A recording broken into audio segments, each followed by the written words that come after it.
The brilliant desert colors of the great Southwest. You know, our native landscapes are spectacular sanctuaries for local plants and animals.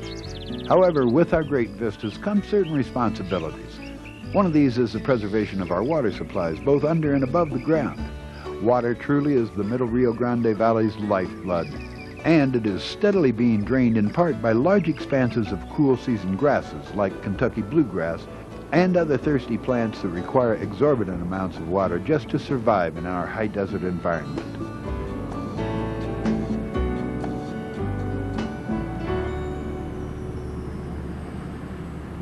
Landscapes in Albuquerque receive some 9 billion gallons of water between March and October, comprising nearly half of our water use during the growing season. By altering our landscapes to use more native and adapted drought-tolerant plants and using drip irrigation to apply water exactly when and where it is needed, we can save millions of gallons of water every year.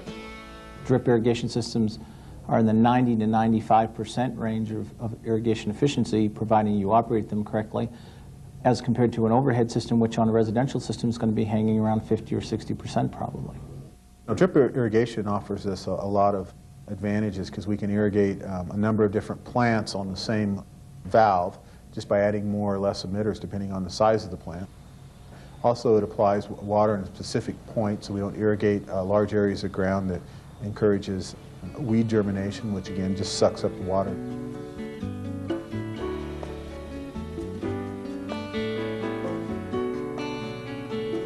If you plan to add new plants to your landscape, consider native and adapted drought-tolerant plants that can add explosive color and warm texture to your yard. The advantage of a xeriscape is those plants want to live here, so they're at least meeting you halfway.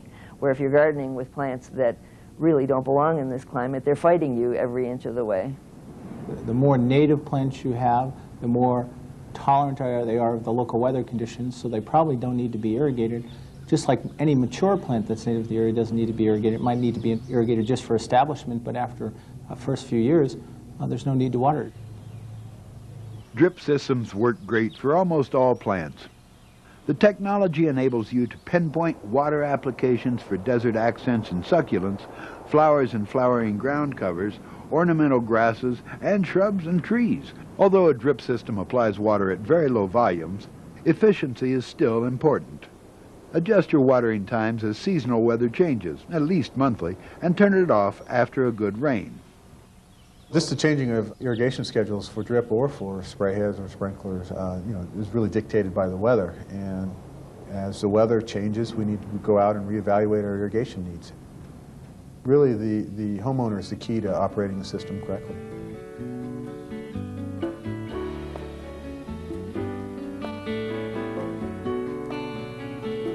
If you're adding drip irrigation to an existing sprinkler system or converting sprinkler zones into drip zones, you'll need to use valves designed and intended for very low volume applications. Buy as many drip valves as the size of your yard requires. One may be enough. Check your backflow prevention devices and your piping to ensure that they are still operational in drip applications. You're going to change your landscape, and that means changing your irrigation system. And one of the things we want to do to make it most cost effective is look at all the equipment that you've already got in the landscape, from the valves, the backflow preventers, the piping, any sprinkler devices that might still be usable, and determine which of those can be reused and which have to be replaced.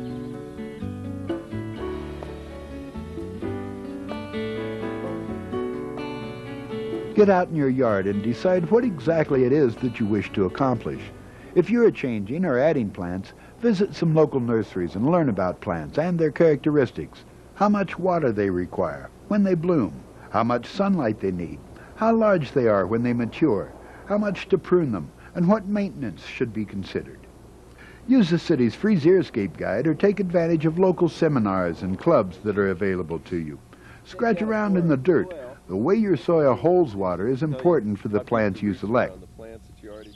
For sand or clay-based soils, use more but smaller emitters placed at equal distances around the perimeter of the plant's foliage. This way, more of the root zone can utilize the water.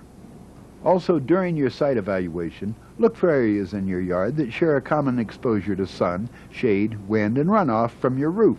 Ask the city for a free rainwater harvesting guide.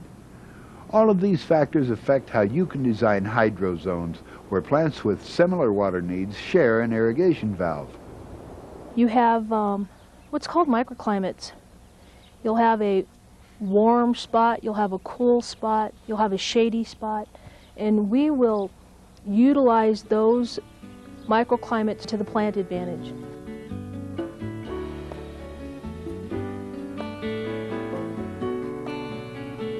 Automatic drip systems are comprised of a controller used to activate irrigations at programmable times, durations, and days. The controller is hardwired to electric valves in the landscape.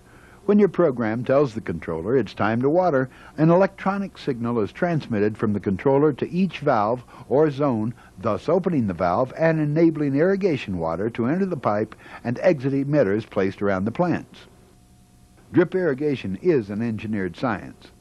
A properly designed and installed drip system should last for decades. You don't want to mix spray heads with drip systems on the same valve. You want to be sure that each valve has only one type of irrigation device, be it drip, spray head, or rotor.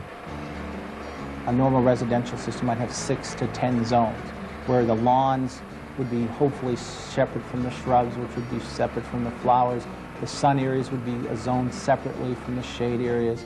The high water use plants would be zoned separately from the low water use plants, so you can get more precise in how you water. Call nurseries and irrigation distributors for guides and manuals that can help. Ask them questions. They're more than willing to offer suggestions. If you've selected to do your own project, it may be worthwhile to get some specialized tools to make the job a little easier. One of the tools that I think is essential is a pipe cutter. Nice thing about these devices is that with very little effort it makes a nice clean cut that can be inserted directly into a fitting. If you use a hacksaw, it often leaves a burr around here that needs to be cleaned off before the fitting goes on. Trenching shovels. 4-inch trenching shovel is the same width as a trench. A grade rake is also useful. There's a very lightweight rake. It's broader than a standard rake. A digging bar. Extremely heavy, but useful for breaking out concrete, removing boulders, chopping away at the ends of trenches. And lastly, a tamping device, which is basically just a big, heavy foot for tamping the soil back into the trenches. You may or may not need a device like this.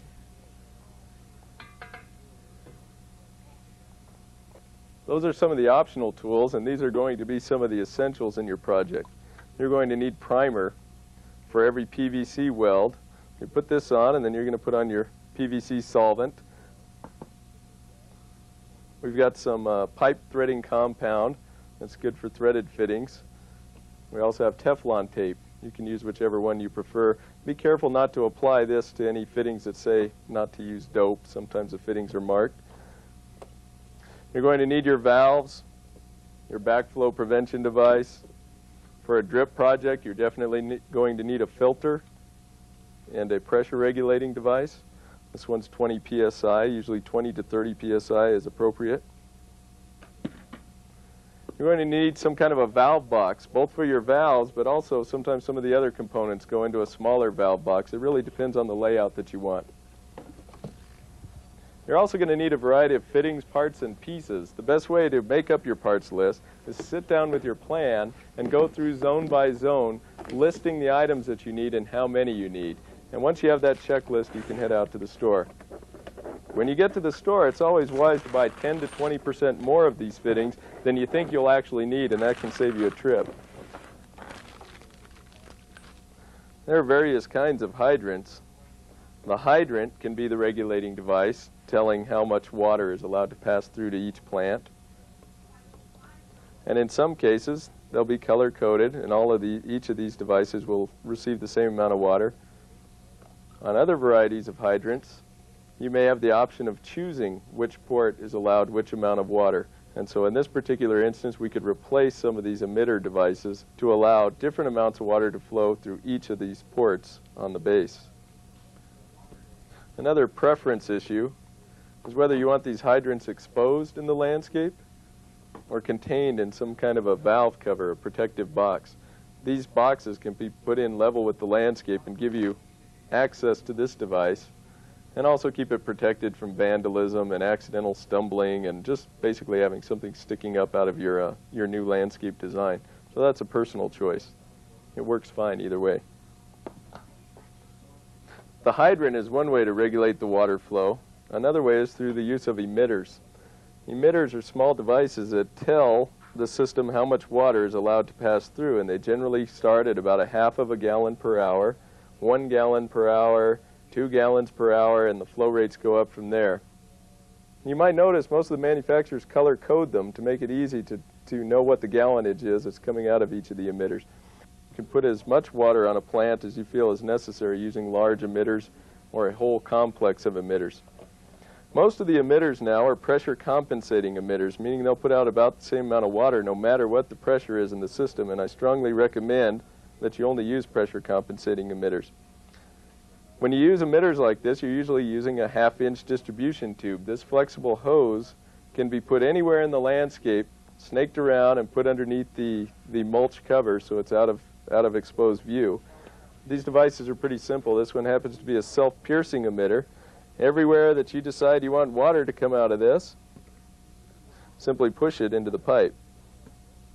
There, it's installed. And then from here we can attach our distribution tubing to the plant. Some other emitters that have found a large following are these flag type emitters. One nice thing about these is that these emitters can be taken apart and flushed out. So if for any reason your filter doesn't catch a contaminant and it comes and clogs this emitter can be taken apart, flushed out, put back together again.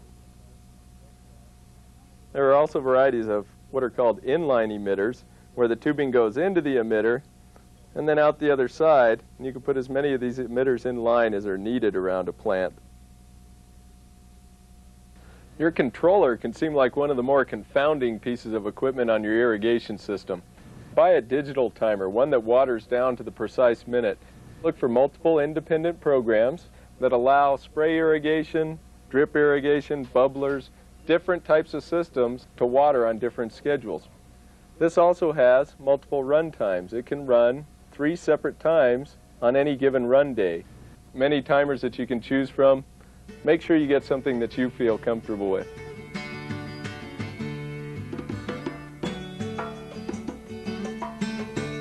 There's no great mystery to drip irrigation.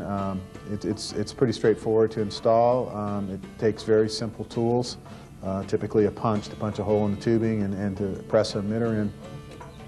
From the standpoint of design, again, you need to look at what you're irrigating, the type and size of plant material. It's good to know a little bit about what its water requirements are and how those water requirements are in relation to other plants that are being irrigated by the same line. But I think that anybody who has basic skills with their hands and some tools should be able to install the system without any problem. Probably the most important part about installation is zoning it correctly and giving you a clock that allows you to manage those areas differently. If the clock doesn't allow that, there's no use even installing it that way. You want to just make sure it's a proper installation, that your pipes are deep enough, that you're using products that have a warranty and that are well known. There are products out there that are very rarely used in the irrigation business. You're probably not want to use that type of product. You want to use the mainstream products that are easily replaceable by you if possible, and don't have a long life to them or a good warranty. Be patient with your installation, ensuring that trenching, bluing, wiring, and even backfilling the trenches are done correctly and completely. Putting the system together offers you greater insight about how the system works and how to make repairs later. Before you start trenching and do your layout, it's important that you call for the location of all the utilities. Most utilities will be out within a day or two to mark the location of underground electrical lines, gas lines, telephone lines, and cable TV lines. So this is our main point of connection. Coming across, we have an isolation valve in the manifold, and then we've got 3 zone valves, each with a backflow preventer. Our control wire essentially travels an undesirable route across the roof eave, so we'd like to change that. And we also notice that the control wire is using unprotected wire nuts. Rather than risk the whole project, I think what we want to do is rebuild the valve manifold, move it to another location a little bit more out of the way. Backflow preventers protect your water supply and the city's water supply from contaminants that could be sucked back in through the sprinkler system. These particular devices are some of the simplest ones. They're called atmospheric vacuum breakers, and this is what most homeowners are going to wind up with. You do need to make sure that you put them in the right part of the landscape and that they're installed according to the codes of your community. This valve is old, and there's no telling how long before it starts leaking. There's already a fair amount of moisture down here. The whole thing at this point is going to get disconnected. The valves will be relocated around the side of the house. Now that we've got the old cutoff valve that they had buried out there off, we're just going to hook up the new main line to run across to the new valve box. You want to run it under at least Schedule 40 PVC till you're after the valves, since that will be under constant pressure. So when that's hooked up back around to the new valve location, and we can hook up the valves for the systems, and we'll be ready to go from there.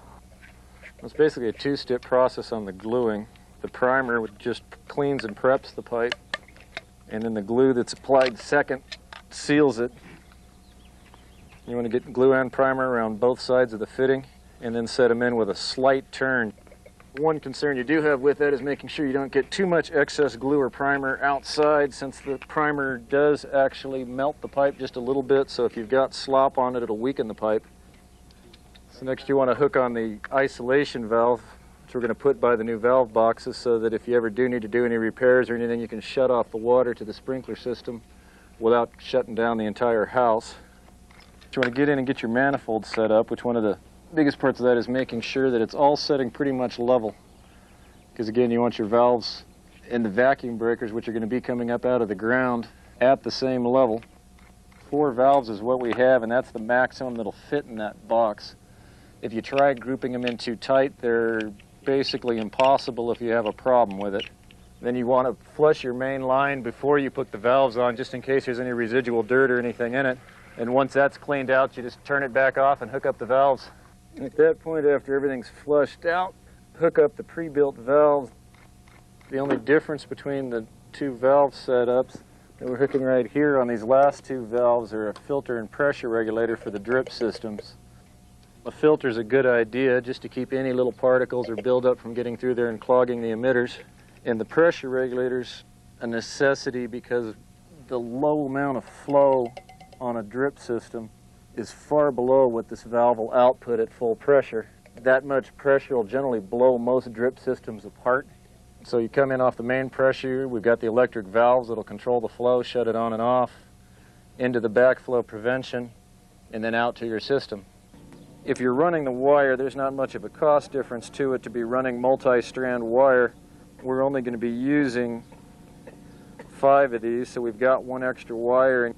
And as you notice, we've brought the wire in from underneath the pipe so it's out of the way when we bury the valve box, and leaving plenty of slack in there so it's got some room if you ever have to work on it. Strip out enough to make our connections. My preference is to always use the white for the common, and it's going to need to be hooked up to every single valve. You can use either one of the wires from the valves. There's not a particular sequence. That's one reason they're not color-coded. And then what we want to do is put a waterproof wire net on it. That'll keep the electrical connections clear from any water getting in and causing any problems for you. After that, the other colored wires get connected in order to the different valves. The new wire in underground and through a sleeve under the new concrete. We're going to take it and drill up through the wall of the house into the garage. Now that we're inside the building, we need to strip out our wires again and hook them up to the controller. We're going to go in and hook up the white to common. Remember which way you have your valves hooked up outside so that you can hook them back up in the order that you want them in here. Once you've got the wiring and everything set up on your valves and you're ready to bury the boxes, work on getting your box fairly level, then your vacuum breaker straight. You kind of backfill and pack the dirt in around it all the way up. That'll bring the top of the valve box right to finish grades. And then on the 2-inch pipe, it serves as a sleeve for the shutoff valve to isolate the system. You need to install some kind of cap to keep from getting gravel and whatnot down in it, because you catch a little bit of that down in there and you'll never be able to shut the valve. We've got Most of the pipe fitting in, one thing you want to remember is running the farthest distance system away first so that you don't bind the pipes over each other. We've got risers spaced around all the different planting areas because the drip tubing will take it over from there. The hard pipe runs the main distance to get the water out there, and then the drip tubing that'll be run in after the plants are installed will hook to the top of these risers and head out.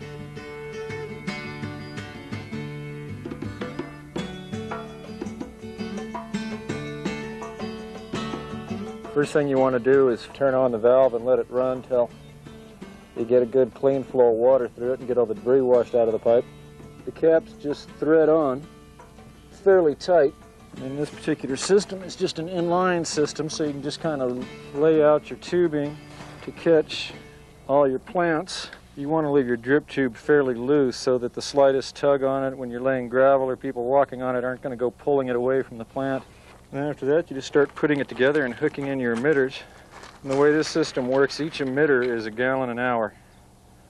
So how many emitters per plant is how you control the variations in water according to the need of the particular plants. All it is, you've got a 1/4 inch tubing that just dips in the solvent and actually melts the pipe just a little bit. You shake off any excess and it just slides into the fittings. And each emitter will soak an area about 12 inches to 18 inches in diameter. So you don't need to have the emitter sitting directly on the plant. Cut in where you want the emitter to be, dip it into the solvent, and slide the tubing into it. And you just go on to the next one. If it's sitting on a hillside, you're going to get the water running downhill as it soaks in. So you always want your emitters to be on the uphill side of the plant. One of the nice things with this area is there's a lot of underplantings around the trees so that the little plants that get watered in there will actually help share water with the trees as well. As those trees grow, you add on and run emitters further out where the drip line of the tree is as the roots spread out from there. One of the things you also want to consider with ground covers like this is if your intention is to have them spread, you do kind of need to string the water out a little bit and give them a little distance to spread to. So you wanted to have it on a nice even flow, no real sharp turns and no real corners to it, and loose enough to where you can move it around a little if you need to. In just a matter of minutes, you're all in and hooked up, and that'll pretty much handle the water needs of everything in this little area. Everything that's on this particular zone is going to run at the same time. So if you've got something higher water use than others, you need to make sure it's balanced so that everything has the amount of water it needs and the time that it's running. You can't just increase the time to get one plant. And once you're up, turn the system on before you cover it. Once you've got it on, walk back through and make sure they're all working before they get covered up. So this will all wind up covered by the gravels when all of those go in.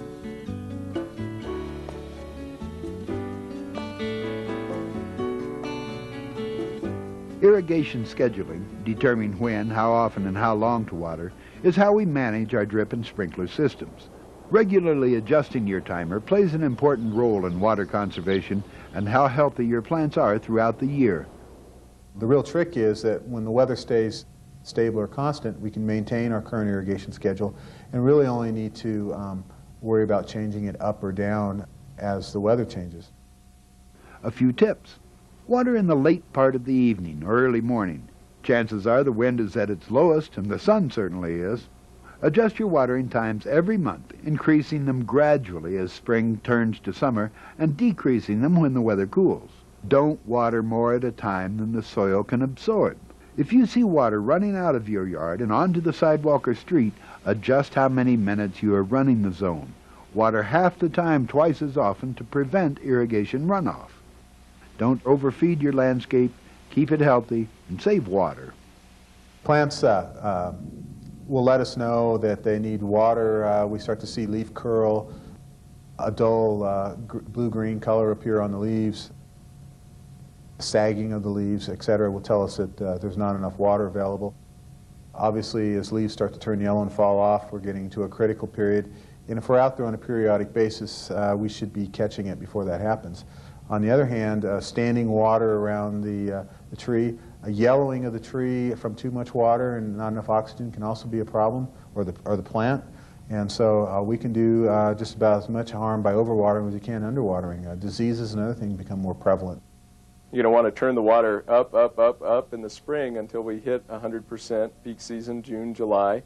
And then after about August 15th, you turn it back down again. The water demands look very much like a bell curve. And so you turn them back down again, and you should be about shutting this off probably in November.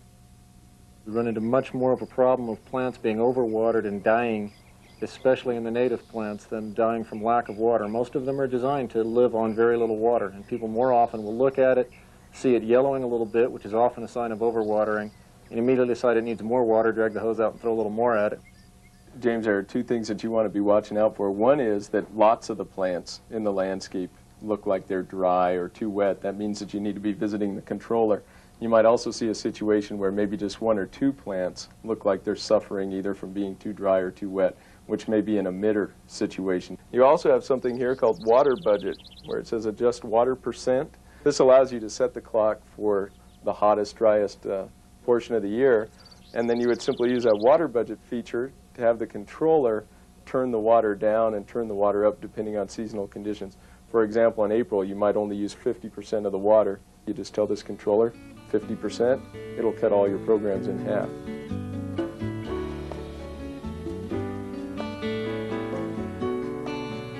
Maintenance on drip irrigation systems is critical. It's very small passageways, water is applied very slowly, and it doesn't take very much. A grain of sand, if you will, can plug up a drip emitter. And so it's important that that system is protected with the appropriate filter. Like any irrigation system, maintenance and repairs are important to a drip system's performance. That means periodically inspecting your filters and regularly watching the system run. Because drip only applies water where you need it, if an emitter becomes plugged, there is little to no water being applied where it is needed. Use the troubleshooting section of the city's low-volume irrigation guide to locate and fix any trouble areas in your drip system. The beauty of drip irrigation is that it delivers very precise amounts of water directly to the root zone of the plants. And of course, there are several advantages to that, the most important being that it helps protect Albuquerque's precious water supplies.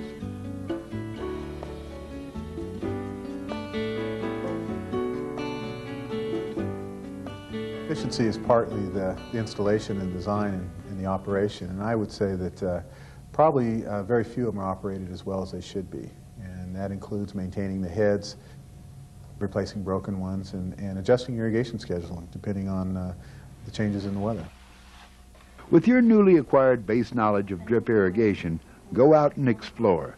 Contact landscape and irrigation professionals. There are several local xeriscape clubs and groups, abundant landscape publications, free design seminars, and other important resources. The city also offers 4 free tools for your landscape toolbox: a xeriscape guide, a drip guide, this video, and a rainwater harvesting guide. All of these publications are designed to work together to advance your understanding of plants, weather, and water. Please remember that the information provided in these videos and publications is general information. Always follow the manufacturer's guideline for specific product applications. Landscapes are a wonderful way to express yourself while providing shade, privacy, and function.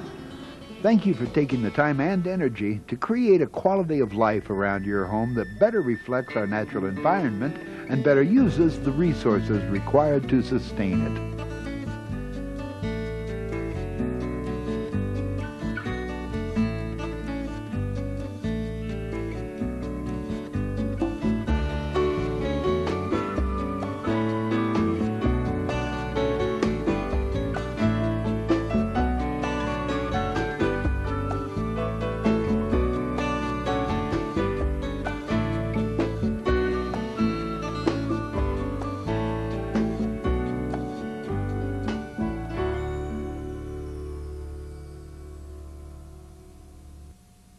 VHS.